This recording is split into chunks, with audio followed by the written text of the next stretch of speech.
어느 날 갑자기 열린 하늘문, 그 문을 통해 이 세계 괴물들의 침략이 시작되었고, 그와 동시에 괴물을 제압할 수 있는 힘을 가진 존재, 선인들의 인간 개입이 시작되었습니다. 대한민국은 건국 이래 최악의 상황을 겪게 되었고, 집 밖으로 절대 나가지 말라는 알림까지 곧 선인들로 이루어진 구조대가 구해준다고 하는데요.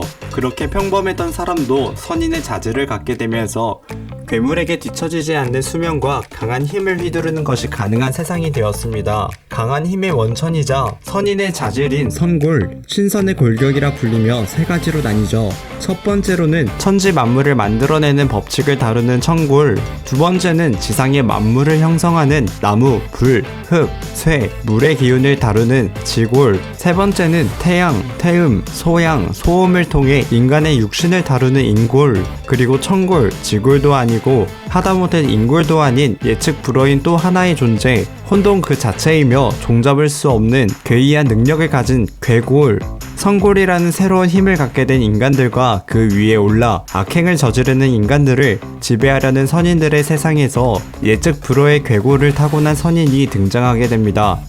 약성을 받아들이는 것에 완벽한 효율을 가졌고 재앙이라 불리는 괴골의 소유자, 오늘의 주인공 한율. 그는 자신의 약발을 이용해 신선들과 맞서기로 합니다. 그리고 괴물들을 방치하는 선인들을 비판하며 대신 나서는데요.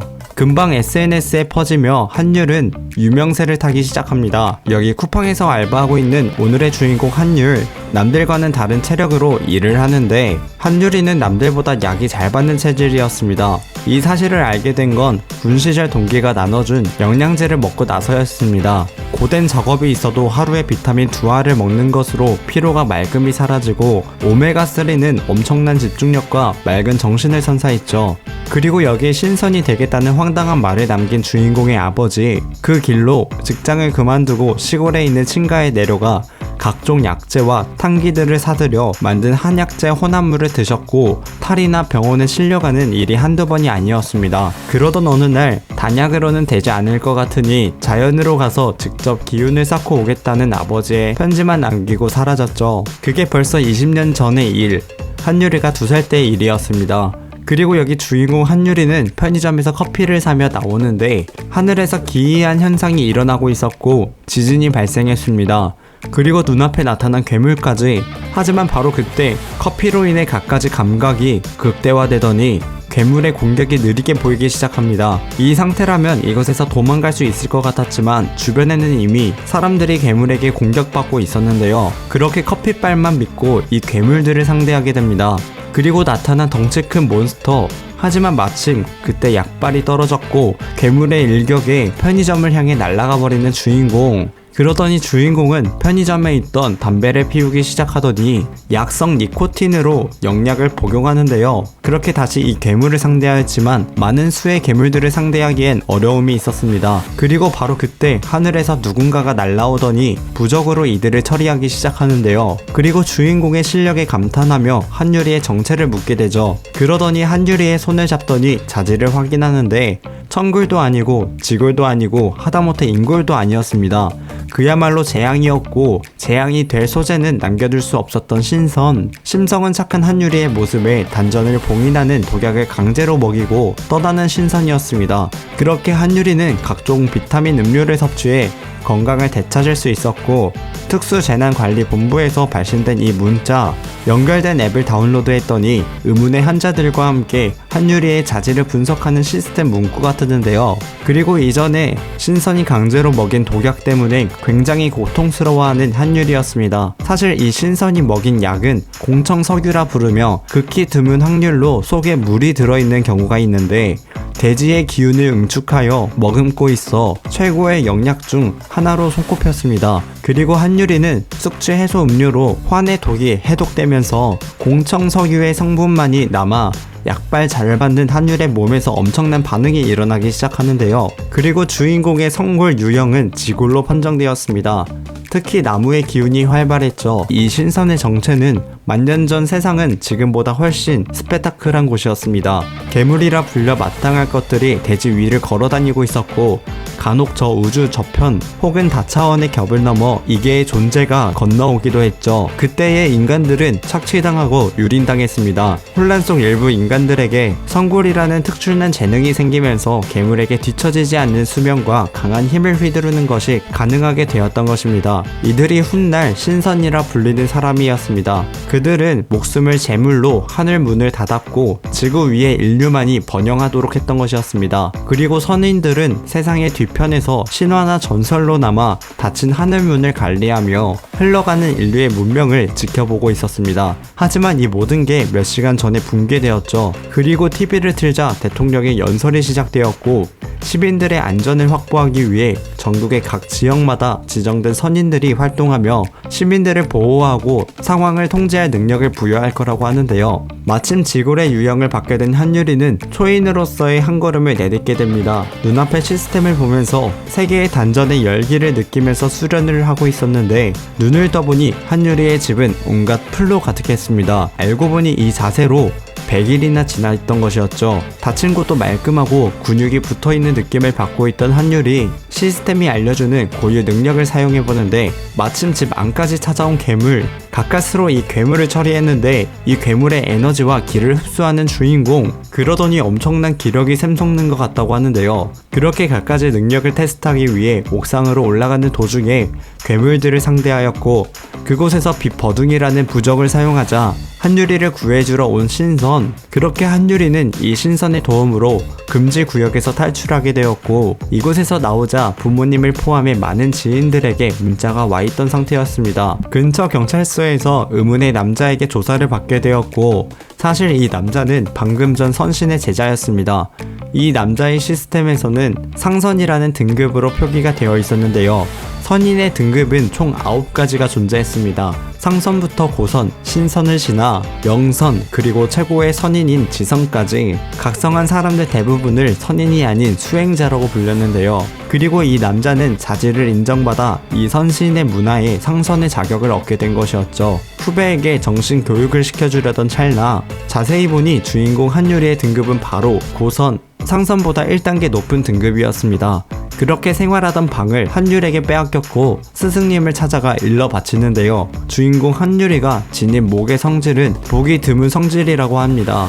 이가는 물에서 나와 흙으로 돌아가며 불을 피워 추위를 쫓고 생물이라는 큰 공통점이 있지만 그렇기에 오히려 어우러지지 못하는 관계, 바로 이 나무. 이 신선이 주인공을 구조한 이유는 한유리가 가진 성질이 극히 드문 사례였기 때문에 전원이 내려왔던 것이었습니다. 그리고 여기 주인공 자신의 성질에 대해 알아보기로 하는데요. 정부의 발표로는 현재 주인공과 같은 괴골 소유자들은 모조리 격리되었던 것이었는데요. 하지만 주인공은 여기서 걸리지 않았던 것입니다. 괴골을 다시 설명드리자면 성골은 크게 청골, 지골, 인골 3개의 종류로 나누어지나 네 번째 괴골이라는 종잡을 수 없는 성골이 나타나기도 합니다. 선인들이 모습을 감춘 지난 수십 세기 도중에도 괴골들은 세상에 간섭하려 했으나 이들이 악한 짓을 못하도록 선인들은 합심하여 괴를 추방하였던 것이죠.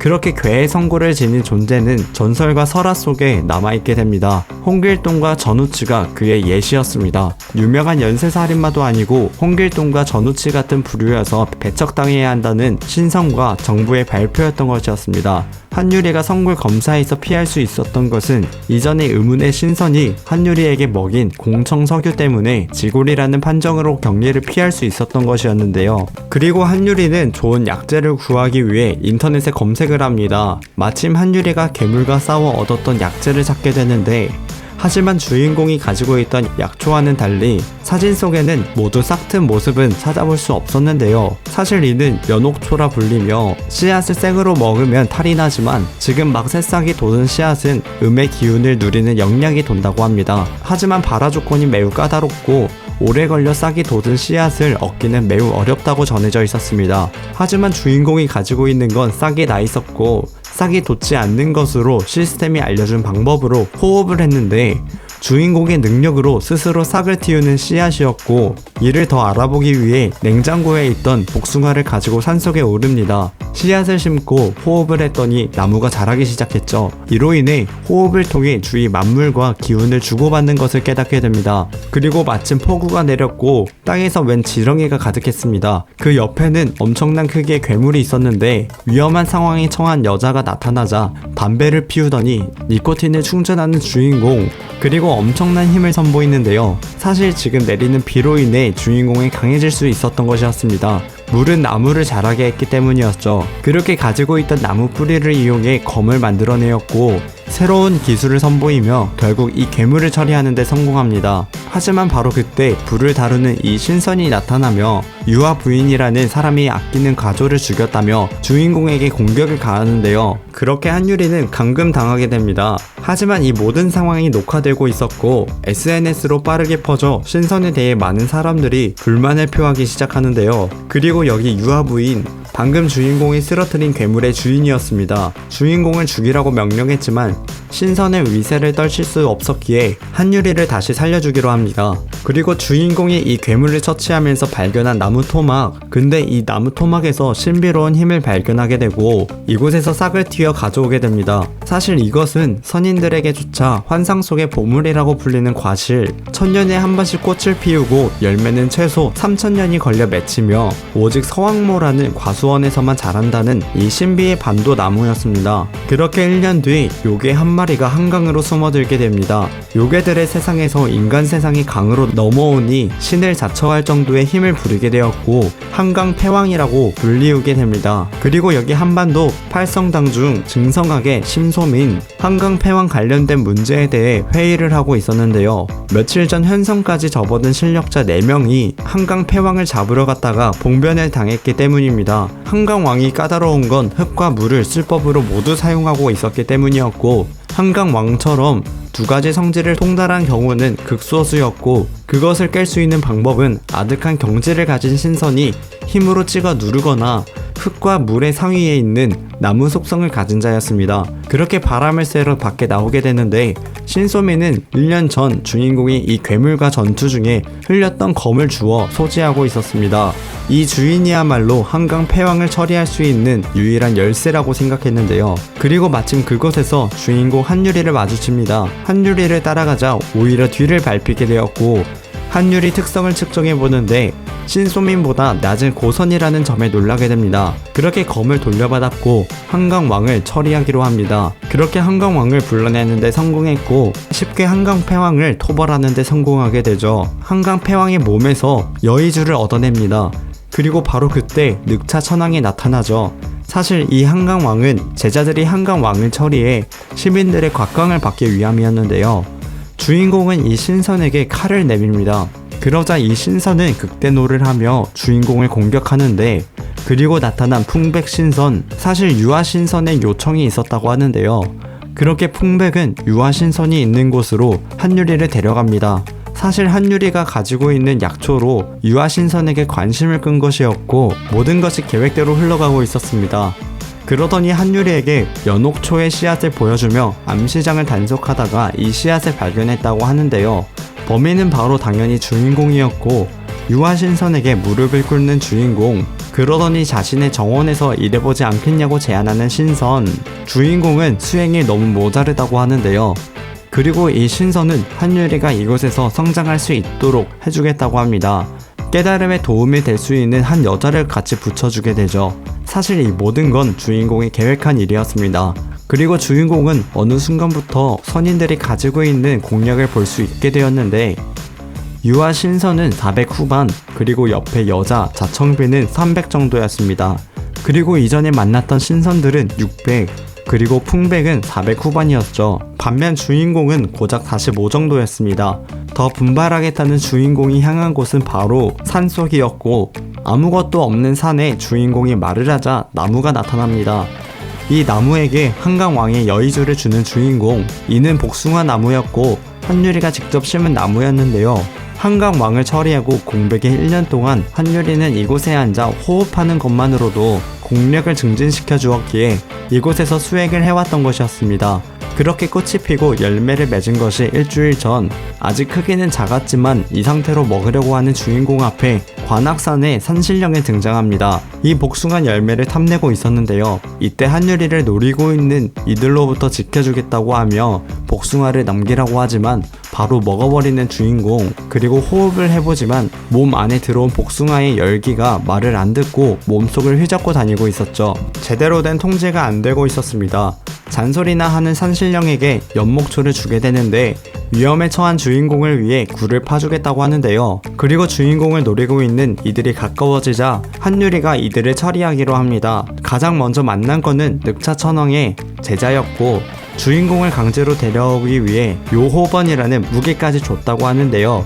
이는 구미호의 꼬리로 만든 무기였습니다. 그렇게 주인공은 주변에 있는 기운을 끌어모아 힘을 키우는데 그렇게 싸움을 하는 도중에 늑차천왕의 제자가 가지고 있던 무기의 힘을 이겨내지 못하고 오히려 혼백에 빨려버리게 되어 쓰러지게 됩니다. 그렇게 이 무기를 한유리가 손에 넣게 되었죠. 그리고 갑자기 나타난 불을 사용하는 신선, 숨구멍만 남기고 늑차천왕에게 데려가겠다고 하는데요. 불을 다루는 이 신선과의 상성이 좋지 않아 밀리고 있었지만 산신령이 요호번의 무기를 다루는 방법을 알려주자 무기를 휘두르는데 엄청난 파워로 신선을 다치게 했습니다. 하지만 이 신선의 공격으로 큰 피해를 입게 되었죠. 하지만 바로 그때 방금 전에 먹은 반도 복숭아의 효과가 발동하게 됩니다. 이때 먼 옛날 손오공은 간섭받지 않을 자유를 원했기에 피부를 손에 넣었습니다. 천군이 휘두르는 각종 보패에도 상하지 않고 열애의 5손가락에 짓누르는 압력에도 500년이라는 세월 동안 버텨낸 피부를 얻었고 동방삭은 죽음조차 질릴 수명을 원했기에 세포를 손에 넣었습니다. 결국 염라대왕조차 포기한 재생력, 이 모든 게 반도 복숭아로 이루어진 것이었고 한유리는 성질에 최적화된 맞춤 기관을 얻게 됩니다. 그렇게 한유리는 이곳에서 밭의 작물들을 가꾸고 이 세계의 생물로부터 지키는 임무를 맡게 되는데요. 다음 내용이 궁금하시면 네이버 웹툰 약발이 신선함 28을 참고하시기 바랍니다.